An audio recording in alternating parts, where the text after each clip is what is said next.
मानसिक रोग के लिए जिम्मेदार कौन होता है? जहां कुछ साल पहले हमारे देश में मानसिक रोगों के बहुत कम रोगी हुआ करते थे, वहीं आज इनकी संख्या बढ़ रही है। मानसिक रोगों के बारे में विशेष बात यह है कि यह तय कर पाना मुश्किल है कि कोई व्यक्ति सच में मानसिक रूप से पीड़ित है या फिर उसे केवल उसकी आदतों के कारण उसका बर्ताव कष्टदायी बन रहा है। ऐसे में कैसे इन रोगों का सामना किया जा सकता है? सद्गुरु कहते हैं, आखिर एक इंसान के अचानक मानसिक रूप से अस्वस्थ होने की वजह क्या हो सकती है? क्या यह संभव है कि मानसिक रूप से बीमार व्यक्ति पूरी तरह से ठीक हो जाए और उसकी दवाइयाँ भी छूट जाएं? अगर आपने इसे देखा है तो आप समझ सकते हैं कि इससे बड़ी कोई पीड़ा नहीं है। दरअसल मानव मस्तिष्क में अपार संभावनाएं होती हैं। अगर ये संभावनाएं आपके अनुकूल काम करती हैं तो आपका जीवन खुशियों से भर उठता है, लेकिन अगर ये आपके खिलाफ काम करने लगी तो फिर आपको कोई नहीं बचा सकता। दरअसल इस स्थिति में आपकी पीड़ा का कारण कहीं बाहर से नहीं आ रहा।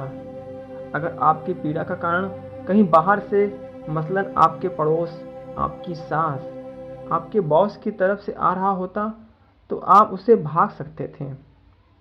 वे कुछ करते जिसके बदले में आप एक खास तरह से उस पर प्रतिक्रिया देते, लेकिन आप एक ऐसी जगह या हालात में हैं जहां बिना किसी के कुछ किए भी अपने आप तकलीफ आ रही है, तो यह अपने आप में एक मनोवैज्ञानिक स्थिति होती।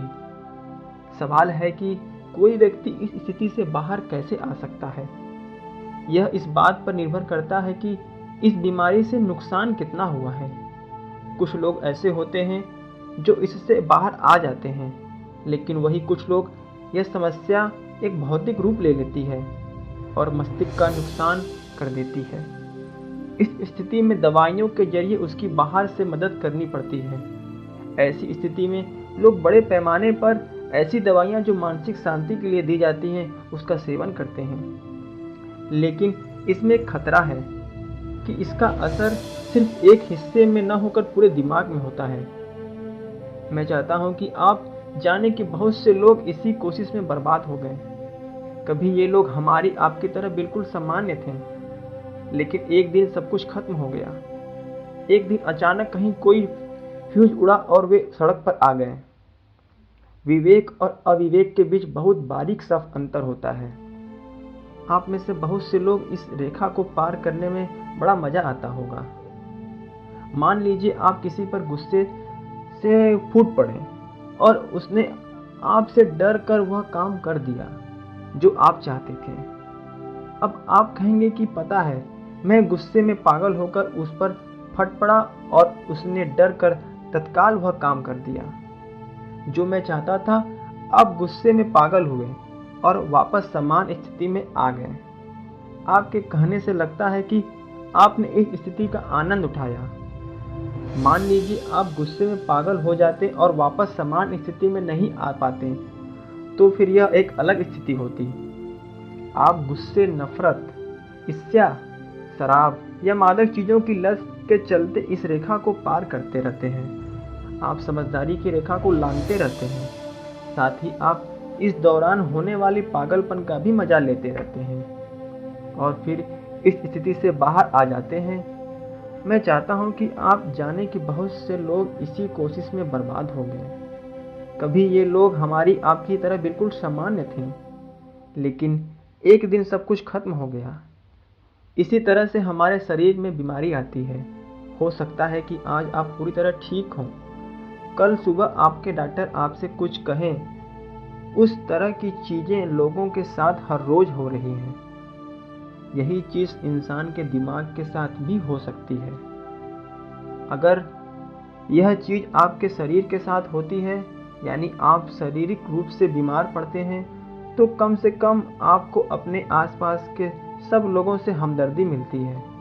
लेकिन अगर यही दिक्कत आपके दिमाग के साथ हो जाए तो आपको हमदर्दी मिलने की संभावना ना के बराबर होती है। तब कोई भी आपके आसपास नहीं रहना चाहता, क्योंकि मानसिक रूप से बीमार व्यक्ति को झेलना बहुत मुश्किल होता है। ऐसे में आपको भी पता नहीं होता कि कब वे बीमार हैं और कब वे बीमार का नाटक कर रहे हैं। आप इसका फैसला नहीं कर पाते। जब वे बीमारी का नाटक कर रहे होते हैं तो आप उनके प्रति कठोर रुख अपनाते हुए उन पर काबू पाना चाहते हैं, लेकिन जब वे सच में बीमार होते हैं तो आपको उनके प्रति करुणा की भावना रखनी चाहिए।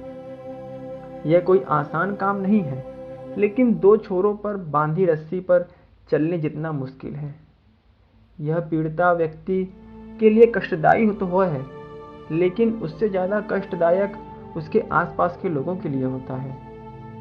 आज हमें ऐसे सामाजिक ढांचा बनाने की ज़रूरत है जहां मानसिक रोगों की संभावना बेहद कम हो। अगर मैं लगातार भारतीय संस्कृति पर जोर देने के पीछे पड़ा रहता हूं, तो इसके पीछे वजह है कि आज से 200-300 साल पहले इस देश में नाम मात्र के ही मानसिक रोगी हुआ करते थे। आज हमें ऐसे सामाजिक ढांचा बनाने की ज़रूरत है जहां मानसिक रोगों की संभावना बेहद कम हो। अगर मैं लगातार भारतीय संस्कृति पर जोर देने के पीछे हूँ तो इसकी यही वजह है। लेकिन धीरे धीरे हम अनजाने में इस ढांचे को खत्म करने लगे। आज हालात ये हैं कि गांवों में भी आपको मनोवैज्ञानिक रूप से पीड़ित लोग मिल जाएंगे, जबकि अतीत में अपने यहाँ ऐसा कुछ नहीं था। अगर अतीत में कहीं कुछ हुआ भी तो उसकी संख्या लगभग न के बराबर थी, लेकिन यह अब लगातार इसकी संख्या बढ़ती जा रही है। हमें एक ऐसे समाज की निर्माण करनी चाहिए जो उसमें रहने वाले पर अत्यधिक बोझ डालने की बजाय एक सहयोगी माहौल मुहैया करा सके। फिलहाल हम जो सामाजिक संरचना बना रहे हैं वह बहुत ज़्यादा अपेक्षा रखने वाली और बोझ डालने वाली है। आज यह शहरी इलाकों में ज़्यादा से ज़्यादा हो रहा है, लेकिन इससे भी ज़्यादा आपको पश्चिमी देशों में देखने को मिलता है। अगर आपको यह वीडियो पसंद आए तो चैनल को सब्सक्राइब जरूर करें और लाइक करना वीडियो को ना भूलें। धन्यवाद।